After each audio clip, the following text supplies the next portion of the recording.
নমস্কার। ভগবান শ্রী শ্রী রামকৃষ্ণ পরমহংসদেব, পরমারাধ্যা শ্রী শ্রী মা শারদামণি এবং বীর সন্ন্যাসী স্বামী বিবেকানন্দের রাতুল চরণে আমার ভক্তিপূর্ণ ভূমিষ্ঠ প্রণাম জানিয়ে শুরু করছি ভক্তের দরবার ইউটিউব চ্যানেলে শ্রীরামকৃষ্ণ ভক্ত মালিকা পাঠ। আমি প্রণাম জানাচ্ছি পরম পূজ্যপাদ শ্রীমৎ স্বামী গম্ভীরানন্দ মহারাজজির রাতুল চরণে। আমরা আজকে পড়ব শ্রীযুক্ত বলরাম বসুর জীবন কথা। শ্রীযুক্ত বলরাম বসু মহাশয় স্বনামধন্য শ্রীযুক্ত কৃষ্ণরাম বসু মহাশয়ের বংশের মুখ উজ্জ্বল করিয়াছিলেন। কৃষ্ণরাম বসু জীবন প্রভাতে হুগলি জেলার আটপুর তরা হইতে ব্যবসায়োপদেশে কলিকাতায় আসিয়া প্রচুর অর্থোপার্জন করেন এবং জীবন মধ্যাহ্নে সরকারের পক্ষে হুগলি জেলার দেওয়ান নিযুক্ত হন। অতঃপর কলকাতায় বর্তমান শ্যামবাজারে ট্রাম ডিপো ও তৎপার্শ্ববর্তী বিস্তীর্ণ ভূমিতে প্রাসাদোপম অট্টালিকা নির্মাণ এবং শ্রী শ্রী কালী ও শিব মন্দির স্থাপনপূর্বক স্থায়ীভাবে বাস করিতে থাকেন। জীবন সায়ান্নে তিনি দুর্ভিক্ষ নিবারণ কল্পে লক্ষাধিক টাকা দান করিয়া এবং ব্রাহ্মণ পরিপোষণের জন্য ভূসম্পত্তি অর্পণ করিয়া অশেষ পুণ্যের অধিকারী হইয়াছিলেন। ট্রামডিপুর পশ্চিমবর্তী কৃষ্ণরাম বসু স্ট্রিট আজও তাহার গৌরবময় স্মৃতির সাক্ষ্য দিতেছে। কৃষ্ণরাম বসুর পুত্র গুরুপ্রসাদ বৈষ্ণব ধর্ম বরণান্তে স্বগৃহে শ্রী শ্রী রাধা শ্যামচাঁদ জিউর প্রতিষ্ঠা করেন। শ্রী বিগ্রহের নামানুসারে পল্লীর নাম হয় শ্যামবাজার। গুরুপ্রসাদ একদিকে যেমন ভজনশীল ছিলেন, অপরদিকে তেমন ছিলেন মুক্তহস্ত। কিন্তু সহসা কলিকাতার ঠাকুর ব্যাংক দেউলিয়া হওয়ায় তাহার আমানত 14 লক্ষ টাকা কর্পূরের ন্যায় উড়িয়া গেল। অগত্যা গৃহসম্পত্তি হারাইয়া তিনি শ্রীরামপুর মাহেশের বাড়িতে শ্রী বিগ্রহ সহ আশ্রয় লইলেন। গুরুপ্রসাদ শ্রীধাম বৃন্দাবনেও লক্ষাধিক মুদ্রা ব্যয়ে একটি কুঞ্জ বা দেবায়তন নির্মাণপূর্বক শ্রী শ্রী রাধা শ্যাম সুন্দর বিগ্রহ স্থাপন করিয়াছিলেন। উহা বর্তমানে কালাবাবুর কুঞ্জ নামে পরিচিত। গুরুপ্রসাদের পঞ্চপুত্রের মধ্যে 2 সহোদর বিন্ধু মাধব ও রাধামোহন বংশানুক্রমে 51ভুক্ত ছিলেন। ইহাদের আমলে ভাগ্যলক্ষ্মী পুনঃ প্রসন্না হওয়ায় উড়িষ্যার বালেশ্বর জেলায় আবার জমিদারি আরম্ভ হইল এবং কোঠার মৌজায় প্রধান কাছারি বাড়ি স্থাপিত হইল। বিন্দু মাধবের পুত্র নিমাইচরণ ও হরিবল্লভ রায়বাহাদুর উপাধিতে ভূষিত হইয়াছিলেন। নিমাইচরণ সম্পত্তি রক্ষণাবেক্ষণ করিতেন, মধ্যম হরিবল্লভ কটকে উকিল ছিলেন এবং কনিষ্ঠ অচ্যুতানন্দ কলিকাতায় থাকিতেন। রাধামোহন বিষয়কর্ম হইতে দূরে থাকিয়া সাধন ভজনে রত হইলেন। তিনি অতি নিষ্ঠাবান বৈষ্ণব ছিলেন এবং প্রায়শ বৃন্দাবনে কালাবাবুর কুঞ্জে একাকী বাসপূর্বক অনুক্ষণ শ্রী শ্রী রাধা শ্যামসুন্দর বিগ্রহের সেবায় তত্ত্বাবধান করিতেন। অবসর সময়ে শ্রী চৈতন্য চরিতামৃতাদি ভক্তি গ্রন্থ পড়িতেন অথবা কোনো অনুরূপ গ্রন্থের প্রতিলিপি করিতেন। আবার কখনো বা বৈষ্ণবদিগকে আমন্ত্রণপূর্বক ভোজন করাইতেন। কথামৃত 4th ভাগ 119 পৃষ্ঠা, অখণ্ড সংস্করণ 493 পৃষ্ঠা। কুঠারে থাকা কালেও তাহার জীবন ওইভাবেই অতিবাহিত হইত। কুলপ্রথানুসারে তিনি মন্দিরের অঙ্গনে দাঁড়াইয়া জপ করিতেন এবং জপান্তে ওই অঙ্গনেই ধ্যানে বসিতেন। রাধামোহনের 3 পুত্র জগন্নাথ, বলরাম ও সাধুপ্রসাদ এবং 2 কন্যা বিষ্ণুপ্রিয়া ও হেমলতা। বলরামের জন্ম হয় 1249 বঙ্গাব্দের 21 অগ্রহায়ণ, ইংরেজি 1842 ডিসেম্বর মাস। বৈষ্ণব বংশোদ্ভূত বলরাম স্বয়ং পরম বৈষ্ণব ছিলেন। ঠাকুরের নিকট আসিবার পূর্বে ইনি প্রাতে পূজা পাঠে 4-5 ঘণ্টা কাল কাটাইতেন। অহিংসা ধর্ম পালনে তিনি এতদূর যত্নবান ছিলেন যে কীট পতঙ্গাদিকেও কখনো কোনো কারণে আঘাত করিতেন না। জমিদারি প্রভৃতির তত্ত্বাবধানে অনেক সময় নির্মম হইয়া নানা হাঙ্গামা না করিলে চলে না দেখিয়া তিনি নিজ বিষয় সম্পত্তির ভার নিমাইবাবুর উপরে সমর্পণপূর্বক তাহার নিকট হইতে প্রতি মাসে আয়স্বরূপ যাহা পাইতেন, অনেক সময় উহা পর্যাপ্ত না হইলেও তাহাতেই কোনরূপে সংসার যাত্রা নির্বাহ করিতেন। তাহার শরীরও ওই সকল কর্ম করিবার উপযোগী ছিল না। যৌবনে অজীর্ণ রোগে উহা একসময় এতদূর স্বাস্থ্যহীন হইয়াছিল যে একাদিক্রমে 12 বৎসর তাহাকে অন্নত্যাগপূর্বক যবের মণ্ড ও দুগ্ধ পান করিয়া কাটাইতে হইয়াছিল। ভগ্নস্বাস্থ্য উদ্ধারের জন্য তিনি ওই সময়ের অনেক কাল পুরী ধামে অতিবাহিত করিয়াছিলেন। শ্রী ভগবানের নিত্য দর্শন, পূজা, জপ, ভাগবতাদি শাস্ত্র শ্রবণ এবং সাধু সঙ্গাদি কার্যেই তাহার তখন দিন কাটিত এবং ঐরূপে তিনি বৈষ্ণব সম্প্রদায়ের ভিতরে ভালো ও মন্দ যাহা কিছু ছিল সেই সকলের সহিত সুপরিচিত হইবার বিশেষ অবসর ওইকালে পাইয়াছিলেন। প্রথমা কন্যার বিবাহদানের কালে বলরামকে কয়েক সপ্তাহের জন্য কলকাতায় আসিতে হইয়াছিল, নতুবা পুরীধামে অতিবাহিত পূর্ণ 11 বৎসরের ভিতর তাহার জীবনে অন্য কোনো প্রকারের শান্তিভঙ্গ হয় নাই। ওই ঘটনার কিছুকাল পরেই তাহার ভ্রাতা হরিবল্লভ বসু কলিকাতার রামকান্ত বসু স্মৃতস্থ 57 নং ভবন ক্রয় করিয়াছিলেন এবং সাধুদিগের সহিত ঘনিষ্ঠ সম্বন্ধবশত পাছে বলরাম সংসার পরিত্যাগ করেন এই ভয়ে তাহার পিতা ও ভাতৃগণ গোপনে পরামর্শ করিয়া তাহাকে ওই বাটিতে বাস করিতে অনুরোধ করিয়াছিলেন। ওইরূপে সাধুদিগের পূতসঙ্গ ও শ্রী জগন্নাথ দেবের নিত্য দর্শনে বঞ্চিত হইয়া বলরাম ক্ষুণ্ণ মনে কলিকাতায় আসিয়া বাস করেন। এখানে কিছুদিন থাকিয়া পুনরায় পুরীধামে কোনো প্রকারে চলিয়া যাইবেন বোধহয় পূর্বে তাহার ঐরূপ অভিপ্রায় ছিল, কিন্তু ঠাকুরের দর্শন লাভের পরে ওই সংকল্প এককালে পরিত্যাগ করিয়া তিনি ঠাকুরের নিকটে কলিকাতায় স্থায়ীভাবে বসবাসের বন্দোবস্ত করিয়াছিলেন। লীলা প্রসঙ্গ 2য় ভাগ, দিব্য ভাব, 170-71 পৃষ্ঠা।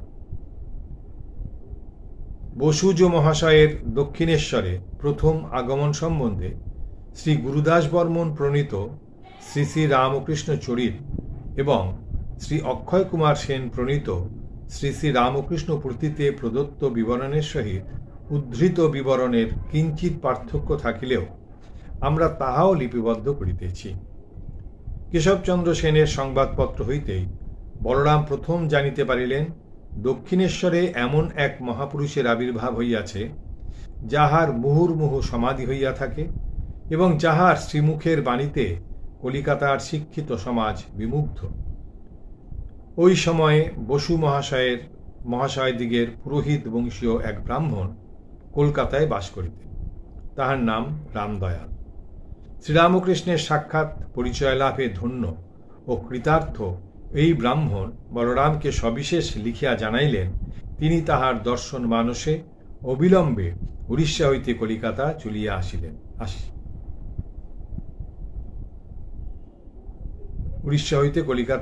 আসিলেন। পরদিন যখন তিনি দক্ষিণেশ্বরে গেলেন তখন মুড়ি খাইবার নিমন্ত্রণ পাইয়া কেশবচন্দ্র সদল বলে তথায় উপস্থিত ছিলেন। যথাসময়ে মুড়ি খাইবার জন্য সকলে মন্দির প্রাঙ্গণে চলিয়া গেলে ঠাকুর বলরামকে একান্তে পাইয়া প্রেমসিক্ত স্বরে কহিলেন, তোমার কি কথা আছে বলো। বলরাম জিজ্ঞাসা করিলেন, মহাশয়, ভগবান আছেন কি? উত্তরে ঠাকুর বলিলেন, তিনি যে শুধু আছেন তাহাই নহে, আপনার ভাবিয়া ডাকিলে তিনি দর্শন দেন। আপনার সন্তান সন্ততিতে যেমন মমত্ববোধ আছে তাহাকেও সেই রকম ভাবিয়াই ডাকিতে হয়। বলরাম ইহাতে নূতন আলোক পাইলেন, কারণ আজীবন জপ ধ্যানাদিতে মগ্ন থাকিলেও আজ পর্যন্ত ঠিক এইভাবে তাহার ডাকা হয় নাই। তাই ঠাকুরের মধুর আলাপনে আকৃষ্ট বসুজ মহাশয় এই সকল কথা ভাবিতে ভাবিতে স্বগৃহে ফিরিলেন এবং কোনো প্রকারে রাত্রিযাপনান্তে প্রত্যুষে পদব্রজে দক্ষিণেশ্বরে চলিলেন। সেদিন ঠাকুর তাহার সম্পূর্ণ পরিচয় গ্রহণ করিলেন এবং সম্ভ্রান্ত বংশে জন্মিলেও তিনি ধর্মলাভার্থে দীর্ঘ পথ পায়ে হাঁটিয়া যাইতে প্রস্তুত আছেন দেখিয়া অতীব আত্মীয়তা সহকারে জানাইলেন, ওগো, মা বলেছেন তুমি যে আপনার জন, তুমি যে মার একজন রসদদার, তোমার ঘরে এখানকার অনেক জমা আছে, কিছু কিনে পাঠিয়ে দিও। বলরামও ঠাকুরের ঘনিষ্ঠতর পরিচয় পাইলেন। অতএব পদধূলি গ্রহণান্তে গৃহে প্রত্যাবর্তনকালে স্থির করিলেন যে যাহা পাঠাইবেন তাহা স্বয়ং দেখিয়া শুনিয়াই ক্রয় করিবেন।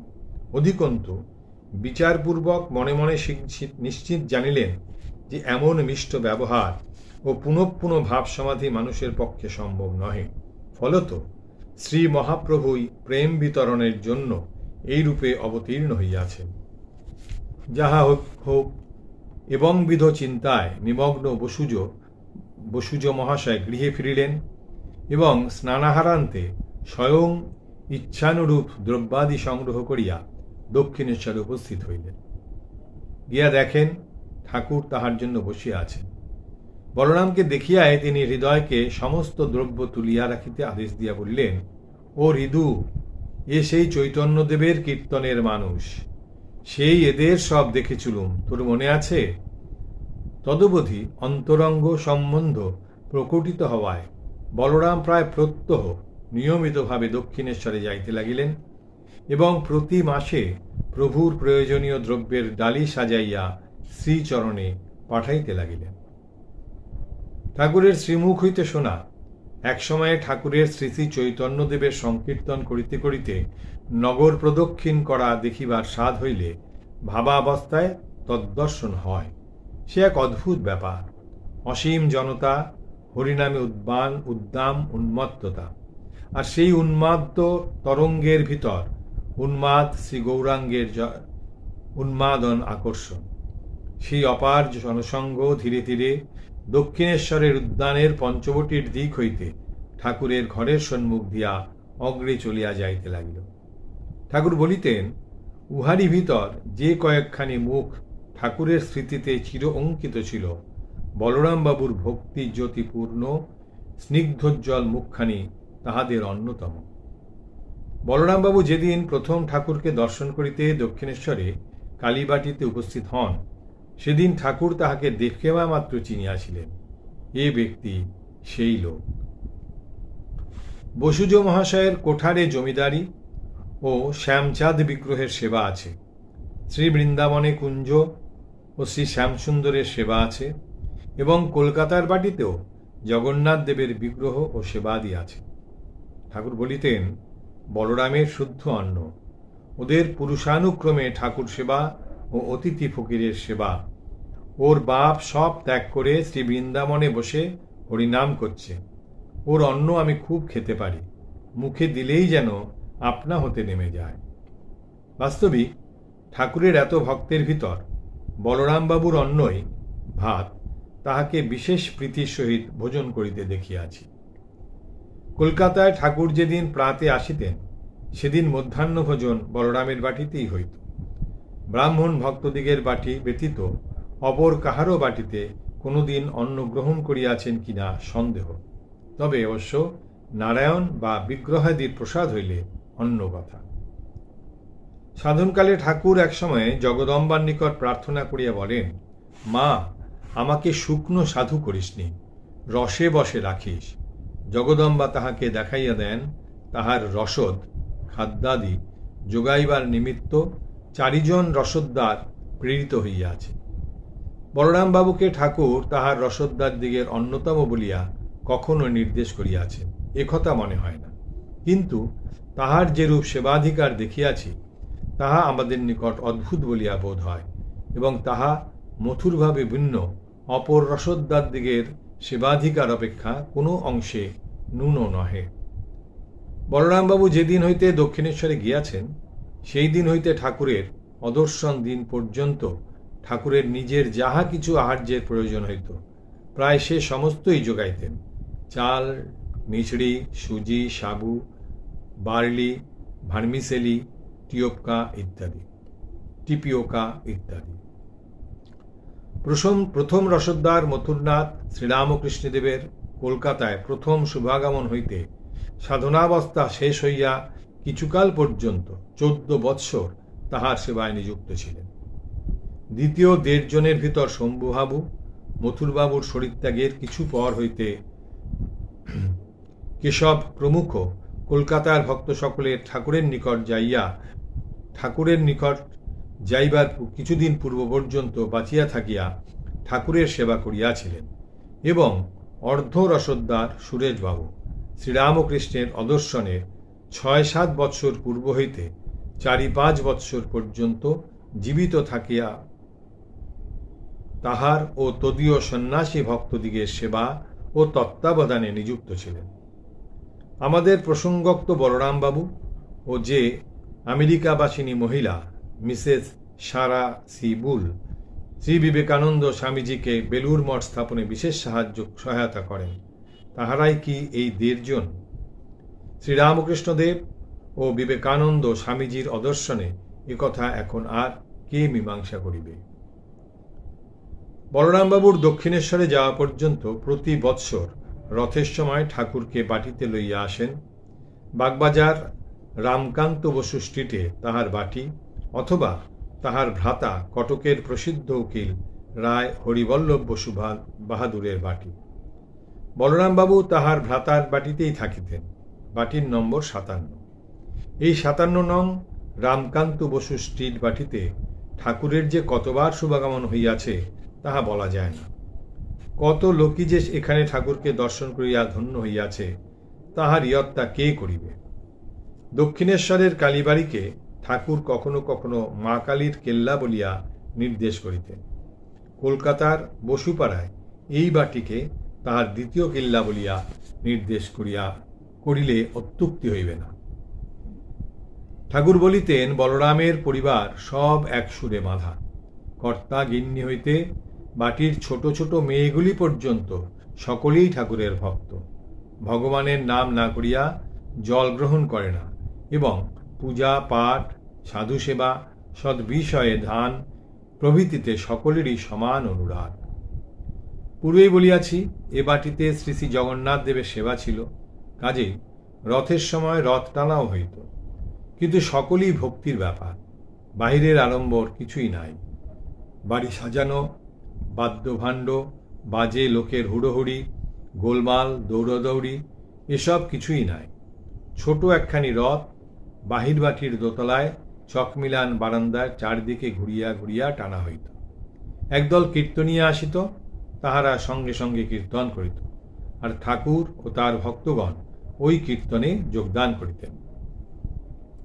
এইরূপে কয়েক ঘণ্টা কীর্তনের পর শ্রী শ্রী জগন্নাথ দেবের ভোগ দেওয়া হইত এবং ঠাকুরের সেবা হইলে ভক্তেরা সকলে প্রসাদ পাইতেন। তারপর অনেক রাত্রে এই আনন্দের হাট ভাঙিত এবং ভক্তেরা 2-4 জন ব্যতীত যে যার বাটিতে চলিয়া যাইতেন। লীলা প্রসঙ্গ, 2য় ভাগ, গুরুভাব, উত্তরার্ধ, 141 পৃষ্ঠা। পরিচয়ের প্রথমাবস্থায় শ্রীরামকৃষ্ণ ও বলরামের একদিনের মিলনের যে চিত্র কথামৃতকার অঙ্কিত করিয়াছেন, উহা যেরূপ চিত্তাকর্ষক, বলরামের আচরণও তদ্রূপ মনোমুগ্ধকর। ওই একটি ঘটনাতেই যেন পাই বলরামের চরিত্রের অনুপম অবদ্যনাতা। 1882 আগস্ট মাস বিদ্যাসাগর ভবনে দীর্ঘ সময় ভগবত প্রসঙ্গে কাটাইয়া শ্রীরামকৃষ্ণ দক্ষিণেশ্বরে গমনের জন্য ভক্ত সঙ্গে সিঁড়ি দিয়া নামিতেছেন। একজন ভক্ত হাত ধরিয়া আছেন। বিদ্যাসাগর স্বজন সঙ্গে আগে আগে যাইতেছেন, হাতে বাতি। শ্রাবণ কৃষ্ণা ষষ্ঠী, তখনও চাঁদ ওঠে নাই। তমসাবৃত উদ্যানভূমির মধ্য দিয়া সকলে বাতির ক্ষীণালোক লক্ষ্য করিয়া ফটকের দিকে আসিতেছেন। ফটকের কাছে পৌঁছিলে সকলে একটি সুন্দর দৃশ্য দেখিয়া দাঁড়াইয়া পড়িল। সন্মুখে বাঙালির পরিচ্ছদধারী একটি গৌরবর্ণ শ্বশ্রুধারী পুরুষ, বয়স আন্দাজ 36-37, মাথায় শিখ দিগের ন্যায় শুভ্র পাগড়ি, পরনে কাপড়, মোজা, জামা, চাদর নাই। পুরুষটি শ্রীরামকৃষ্ণকে দর্শন মাত্র মাটিতে উষ্ণীষ সমেত মস্তক অবলুণ্ঠিত করিয়া ভূমিষ্ঠ প্রণাম করিলেন। তিনি উঠিলে ঠাকুর বলিলেন, বলরাম, তুমি এত রাত্রে?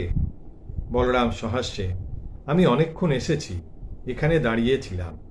শ্রীরামকৃষ্ণ, ভেতরে কেন যাও নাই? বলরাম, আজ্ঞা, সকলে আপনার কথাবার্তা শুনছেন, মাঝে গিয়ে বিরক্ত করা। এই বলিয়া বলরাম হাসিতে লাগিলেন।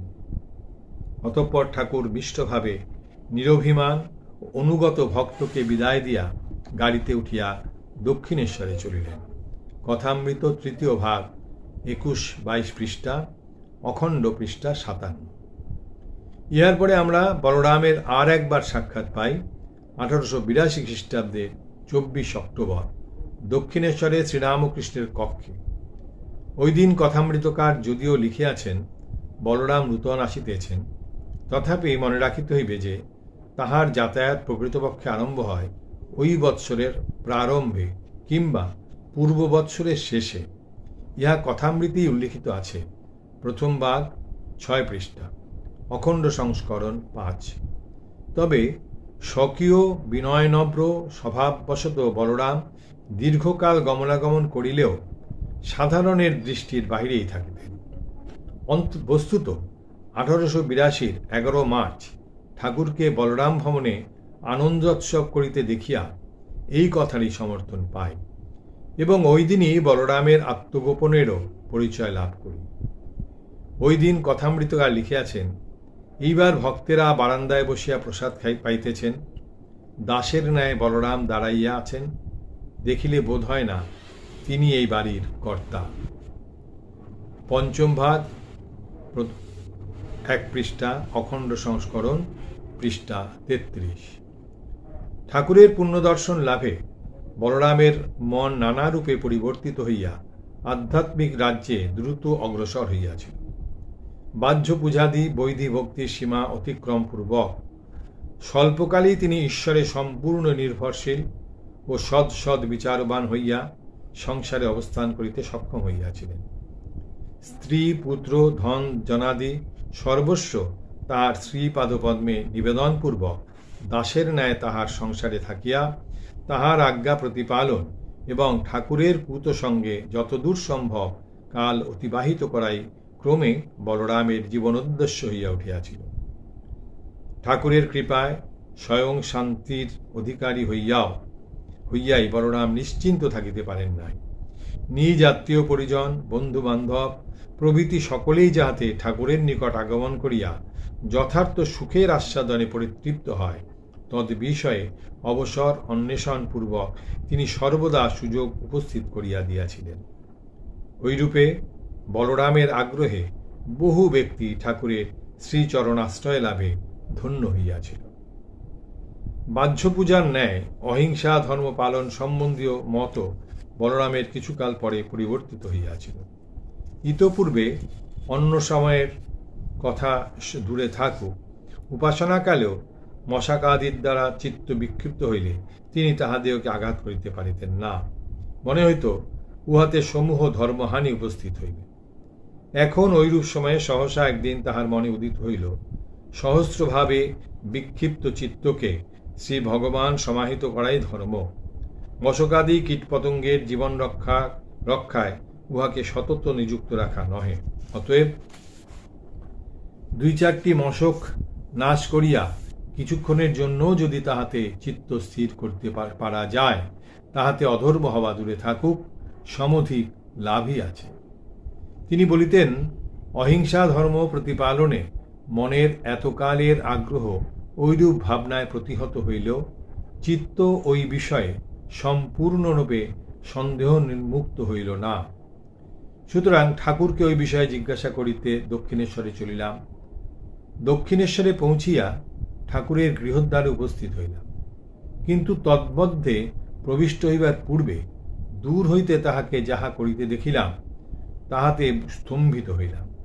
দেখিলাম তিনি নিজে উপাধান হইতে ঝাড়পোকা বাছিয়া তাহাদিগকে বিনাশ করিতেছেন।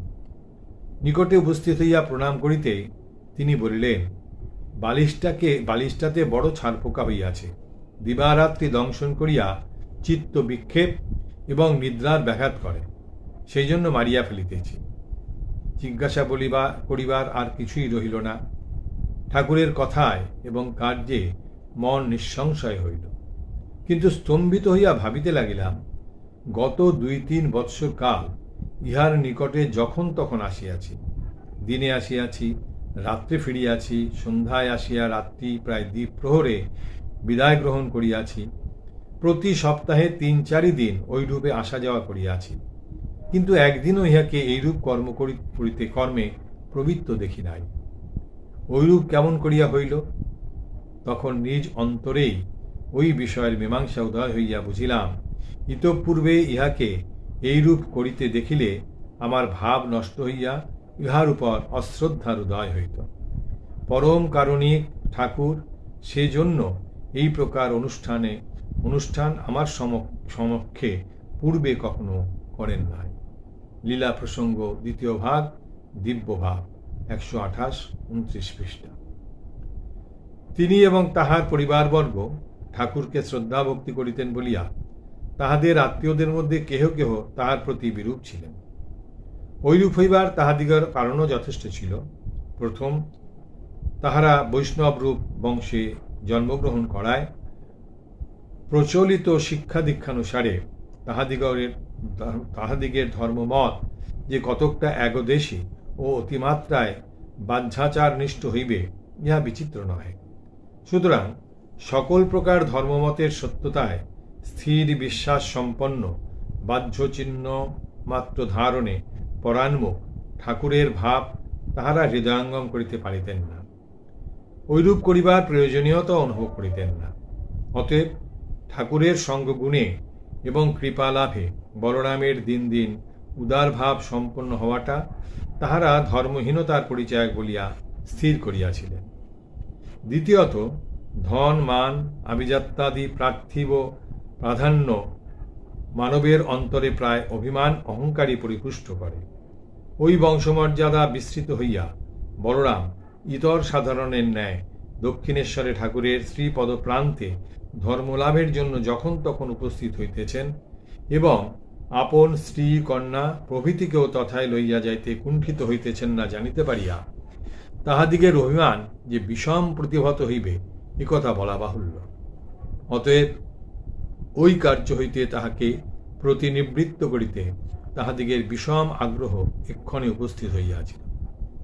কালনার ভগবান দাস প্রমুখ বৈষ্ণব বাবাজীদের নিষ্ঠা ও ভক্তিপ্রেমের আতিশয্য কীর্তন করিয়া এবং আপনাদিগের বংশ গৌরবের কথা পুনঃ স্মরণ করাইয়া দিয়াও যখন তাহারা বলরামের ঠাকুরের নিকট গমন নিবারণ করিতে পারিলেন না, তখন ঠাকুরের প্রতি বিদ্বেষ ভাবাপন্ন হইয়া তাহারা কখনো কখনো তাহার অযথা নিন্দাবাদ করিত কুণ্ঠাবোধ করিতেন না।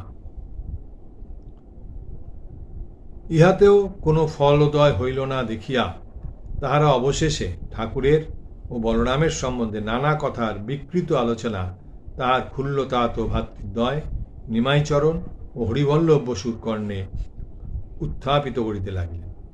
সুতরাং পাছে হরিবল্লভবাবু তাহার উক্ত বাটি খালি করিয়া দিতে বলেন, অথবা নিমাইবাবু বিষয় সম্পত্তি তত্ত্বাবধান করিবার জন্য তাহাকে কোঠারে আহ্বানপূর্বক ঠাকুরের পুণ্য সঙ্গে বঞ্চিত করেন, এই ভয়ে তাহার অন্তর এখন সময়ে সময়ে বিশেষ ব্যাকুল হইত। আত্মীয়বর্গের গুপ্ত প্রেরণায় তাহার উভয় ভ্রাতাই তাহার প্রতি অসন্তুষ্ট হইয়াছেন, এইরূপ ইঙ্গিত করিয়া পত্র পাঠাইলেন এবং হরিবল্লভবাবু তাহার সহিত পরামর্শে বিশেষ প্রয়োজনীয় কোনো বিষয় স্থির করিবার অভিপ্রায়ে শীঘ্রই কলিকাতায় আসিয়া তাহার সহিত একত্রে কয়েকদিন অবস্থান করিবেন, এই সংবাদও অবিলম্বে তাহার নিকট উপস্থিত হইল। অন্যায় কিছুই করেন নাই বলিয়া অশেষ চিন্তার পরে তিনি স্থির করিলেন, ভ্রাতারা অপরের কথা শুনিয়া যদি তাহাকে দোষী বলিয়া সাব্যস্ত করেন, তথাপি তিনি ঠাকুরের অসুখের সময় তাহাকে ফেলিয়া অন্যত্র যাইবেন না। ইতোমধ্যে হরিবল্লভবাবুও 1885 খ্রিস্টাব্দের শেষে কলকাতায় উপস্থিত হইলেন। তাহার সহিত অবস্থানকালে ভ্রাতাকে যাহাতে কোনরূপ কষ্ট বা অসুবিধা ভোগ করিতে না হয়, এইরূপে সকল বিষয়ের সুবন্দোবস্ত করিয়া বলরাম নিজ সংকল্প দৃঢ় রাখিয়া নিশ্চিন্ত মনে অবস্থান করিতে এবং ঠাকুরের নিকট প্রতিদিন যেভাবে যাতায়াত করিতেন প্রকাশ্যভাবে তদ্রূপ করিতে লাগিলেন। ওই 169-71। হরিবল্লভবাবু যেদিন কলিকাতায় আসিলেন, সেদিন বলরাম নিকটে উপস্থিত হইতেই ঠাকুর তাহার মুখ দেখিয়া বুঝিলেন তাহার অন্তরে কি একটা সংগ্রাম চলিয়াছে। অতঃপর হরিবল্লভের আগমন বার্তা শুনিয়া কহিলেন, সে লোক কেমন? তাহাকে একদিন এখানে আনতে পারো? বলরাম জানাইলেন যে হরিবল্লভবাবু লোক খুব ভালো হইলেও একটু কান পাতলা। অপরের কথাতেই বলরামের সম্বন্ধে কি একটা ঠাউরেছেন, অতএব তাহার কথায় হয়তো আসিবেন না। অগত্যা ঠাকুর গিরিশচন্দ্রের সাহায্য লইলেন। হরিবল্লভবাবু গিরিশের বাল্যবন্ধু। পরদিন অপরাহ্নে শ্রীযুক্ত গিরিশের সঙ্গে হরিবল্লভ শ্রীরামকৃষ্ণ সমীপে সমাগত হইলে ঠাকুর তাহাকে অতি নিকট আত্মীয়ের ন্যায় গ্রহণপূর্বক সাদরে সুমিষ্টভাবে আপ্যায়িত করিলেন। সেই দিন ঈশ্বরীয় কথা প্রসঙ্গের পর সুমিষ্ট ভগবৎ সঙ্গীত শ্রবণে ঠাকুরের সমাধি হইল। উপস্থিত 2-3 জন যুবকেরও ভাবান্তর হইল। এমনকি বিরুদ্ধ ধারণা লইয়া আসিয়া থাকিলেও সেই মর্মস্পর্শী বাণী শ্রবণে এবং সেই দিব্য ভাবোজ্জ্বল মূর্তি দর্শনে বিহ্বল হৃদয় শ্রীযুক্ত হরিবল্লভেরও নয়নদয়ে অশ্রু বিগলিত হইতে লাগিল। বস্তুত বিদায়কাল উত্তীর্ণ দেখিয়াও সমস্ত সন্দেহাদি হইতে নির্মুক্ত হরিবল্লভ সন্ধ্যার পরেও কিছুকাল সানন্দে ঠাকুরের স্থানে কাটাইয়া অবশেষে যেন অনিচ্ছাক্রমেই বিদায় লইলেন। বলা বাহুল্য যে গুণগ্রাহী হরিবল্লভ বাবু অতঃপর ঠাকুরের অনুরাগী ভক্তে পরিণত হইয়াছিলেন। এমনকি ঠাকুরের বারণ সত্ত্বেও তিনি কুলমর্যাদা ও পদগৌরব ভুলিয়া বলপূর্বক তাহার পদধূলি গ্রহণ করিতেন। এইরূপে বলরামের এক সমূহ বিপদ কাটিয়া গেল। 1882 খ্রিস্টাব্দের প্রারম্ভ হইতে ঠাকুরের দেহত্যাগ পর্যন্ত বলরামের গৃহদ্বার শ্রীরামকৃষ্ণ ও তদীয় ভক্তদের জন্য সদাই উন্মুক্ত থাকিত। ঠাকুর স্বচ্ছন্দে তাহার এই কেল্লাতে যাইতেন এবং তাহার শুভাগমন সংবাদ ভক্তগণ সম্মিলিতভাবে হওয়ায় গৃহখানি প্রায় আনন্দমুখরিত থাকিত। 1885 খ্রিস্টাব্দে রথযাত্রা উপলক্ষে ওই বাটিতে আগমনপূর্বক ঠাকুর তথায় একাধিক দিন বাস করিয়াছিলেন। কথামৃত 4/23।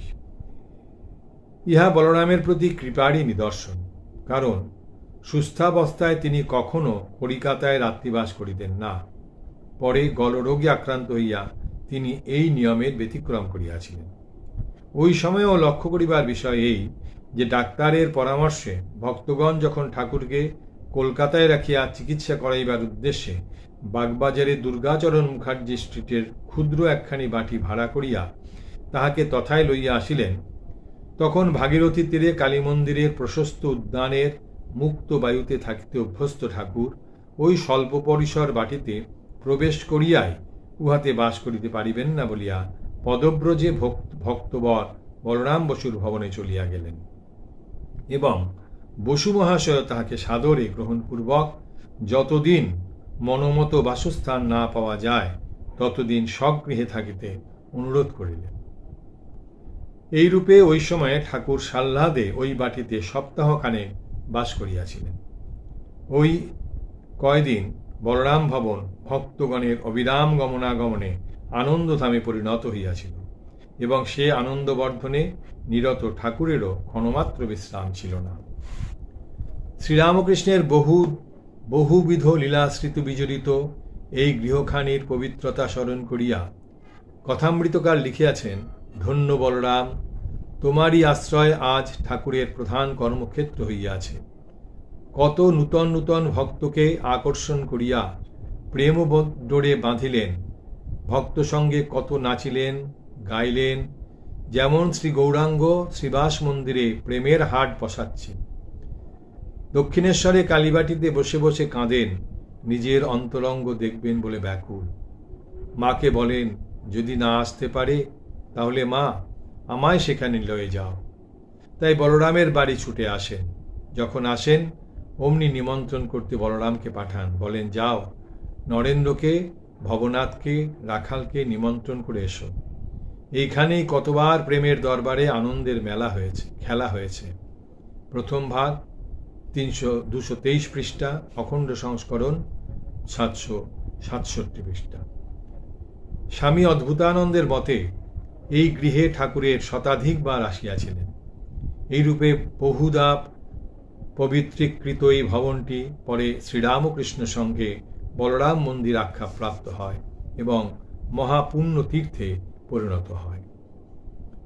বলরামের উপর ঠাকুরের অপূর্ব ভালোবাসা ও বিশ্বাসপূর্ণ নির্ভরতা ছিল বলিয়াই তিনি এক সময়ে নিজ মানসপুত্র রাখালকে স্বাস্থ্য লাভের জন্য তাহার সহিত বৃন্দাবনে পাঠাইয়াছিলেন, সেপ্টেম্বর 1884 খ্রিস্টাব্দ।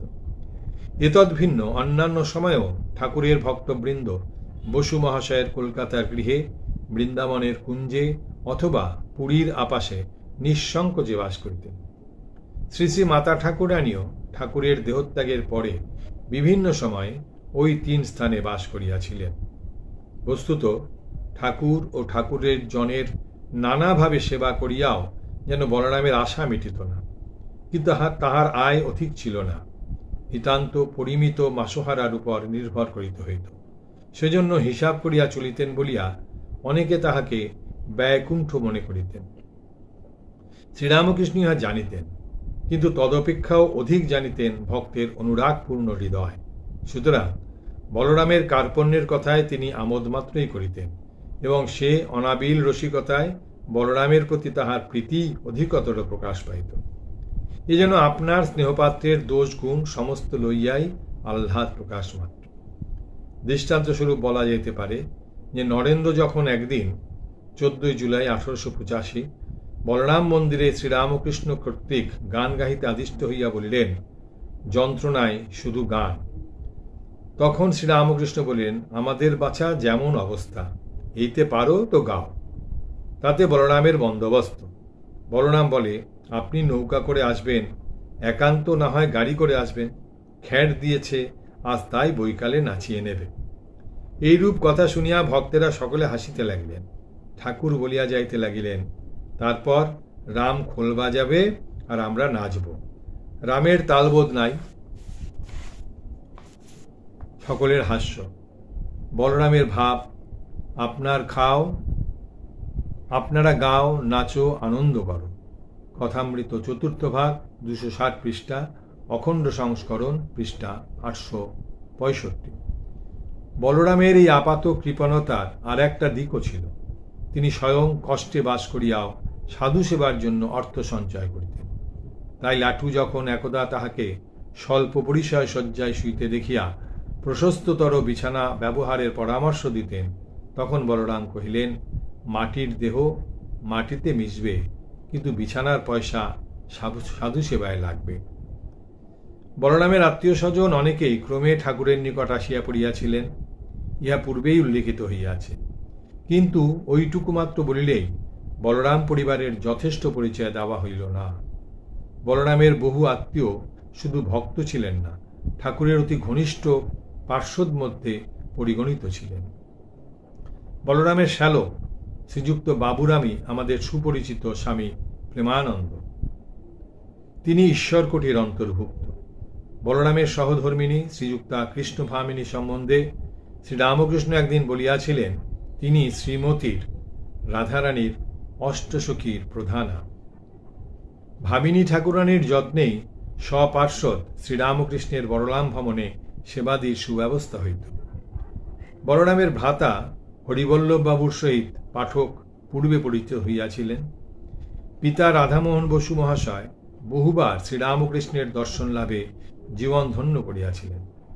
শ্রীরামকৃষ্ণের কৃপামুগ্ধ বলরাম ধর্মপ্রাণ পিতাকে এই অমৃত পানে বঞ্চিত রাখা অনুচিত মনে করিয়া তাহাকে বৃন্দাবন হইতে আনাইয়াছিলেন এবং বৃদ্ধ বসু মহাশয়ও এই সুযোগের পূর্ণ সদ্ব্যবহার করিয়াছিলেন। বলরামের 3টি সন্তান, ভুবনমোহিনী, রামকৃষ্ণ ও কৃষ্ণময়ী। প্রথমা কন্যা ভুবনমোহিনী 1894 শেষ ভাগে দেহত্যাগ করেন। ইহারা সকলেই শ্রীরামকৃষ্ণের দর্শন লাভে ধন্য হইয়াছিলেন এবং আজীবন ভক্ত সেবার দ্বারা অব্যাহত রাখিয়াছিলেন। ফলত ঐরূপ একটি সমপ্রাণ ভক্ত পরিবার জগতে দুর্লভ।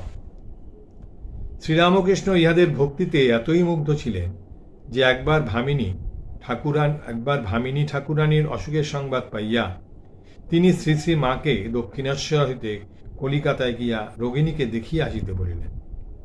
লজ্জাশীলা মাতা ঠাকুরানী ভাবিলেন যে কোনো যান ব্যতীত যাওয়া অনুচিত হইবে, কারণ পল্লীগ্রামে পদব্রজে চলা তাহার অভ্যাস থাকিলেও মহানগরীর রাজপথে তিনি ওই রূপে চলিলে ঠাকুরের দুর্নাম হইবে। কিন্তু দুর্ভাগ্যবশত কোনো যান পাওয়া গেল না। ঠাকুর উহা শুনিয়া একটু যেন বিরক্ত হইয়াই বলিলেন, কেন, তুমি হেঁটে যাবে? আমার বলরামের সংসার ভেঙে যাচ্ছে, আর তুমি যান পেলে না বলে যাবে না? যাহা হোক, একখানি পালকি সংগৃহীত হওয়ায় শেষ পর্যন্ত মাতা ঠাকুরানী উহাতে করিয়াই বলরাম মন্দিরে গেলেন।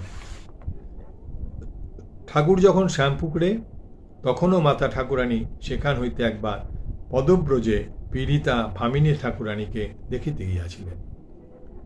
শ্রীরামকৃষ্ণের যখন কাশীপুরে যাওয়া স্থির হইল, তখন ব্যয় নির্বাহর সম্বন্ধে প্রশ্ন উঠিল। গোপালচন্দ্র ঘোষের বাড়ির ভাড়া 80 টাকা, এতদ্ব্যতীত অন্য খরচও প্রচুর। গরিব ভক্তেরা এত টাকা কোথায় পাইবেন? তাই ঠাকুর সুরেন্দ্রনাথ মিত্রকে ভাড়ার টাকা দিতে বলিলে তিনি সানন্দে সম্মত হইলেন। ফলে বলরামের দিকে ফিরিয়া ঠাকুর বলিলেন যে তিনি চাঁদায় খাওয়া পছন্দ করেন না, অতএব বলরাম যেন খাওয়ার খরচটা দেন। বলরামও মহানন্দে স্বীকৃত হইলেন। ঠাকুরের অদর্শনের পর তাহার ত্যাগী সন্তানগণ অনেক বিষয়ে বলরাম বাবুর উপর নির্ভর করিতেন। চিকিৎসা দিব্যোপদেশে বা অন্যান্য কারণে ত্যাগী যুবকগণ প্রায়ই তাহার গৃহে অবস্থান করিতেন। বস্তুত সর্ববিষয়ে তিনি ছিলেন মঠের অকৃত্রিম বন্ধু। বরানগরের মঠের আদিম অবস্থায় বলরামবাবু একদিন মঠে গিয়া দেখিলেন মঠের ভ্রাতারা শুধু শাক ভাত খাইতেছেন। অমনি গৃহে ফিরিয়া তিনি গৃহিণীকে বলিলেন যে তিনিও সেদিন তদ্ভিন্ন কিছু গ্রহণ করিবেন না। গৃহিণী ভাবিলেন অম্বলের পীড়ার জন্য তিনি ঐরূপ করিতেছেন। কিন্তু বসু মহাশয় জানাইলেন যে মঠের সাধুদের অবস্থা দেখিয়া অন্ন ব্যঞ্জনাদিতে তাহার আর রুচি নাই। অতঃপর তিনি ঠাকুর সেবার জন্য প্রত্যহ 1 টাকা দিতেন এবং শ্রীযুত বাবুরাম মহারাজকে বলিয়া রাখিয়াছিলেন তিনি যেন মঠের সব সংবাদ তাহাকে দেন। এতদ্ব্যতীত মঠের পাচকের নিকট সংবাদ লইয়াও তিনি সব অভাব দূর করিতেন। তিনি যখন শেষবার শয্যা গ্রহণ করেন, তখন এই সব কথা স্মরণ করিয়া স্বামী বিবেকানন্দ অবিলম্বে কাশী হইতে কলিকাতায় ছুটিয়া আসেন এবং স্বামী শিবানন্দ প্রভৃতি তাহার সেবায় নিযুক্ত হন। কিন্তু ভবিতব্য কে খণ্ডাইবে? ঠাকুরের অপর বহু ঘনিষ্ঠ পার্শ্বদের ন্যায় বলরামও অল্প বয়সে দেহত্যাগ করিলেন। 1 বৈশাখ 1297 বঙ্গাব্দ, 13 এপ্রিল 1890 খ্রিস্টাব্দ। শ্রীযুক্ত বলরাম বসুর জীবন কথা এখানেই শেষ হল। জননীং শারদাং দেবীং রামকৃষ্ণং জগদ্গুরুং পাদপদ্মে তয় শ্রিত্বা প্রণমামি মুহুর্মুহুঃ।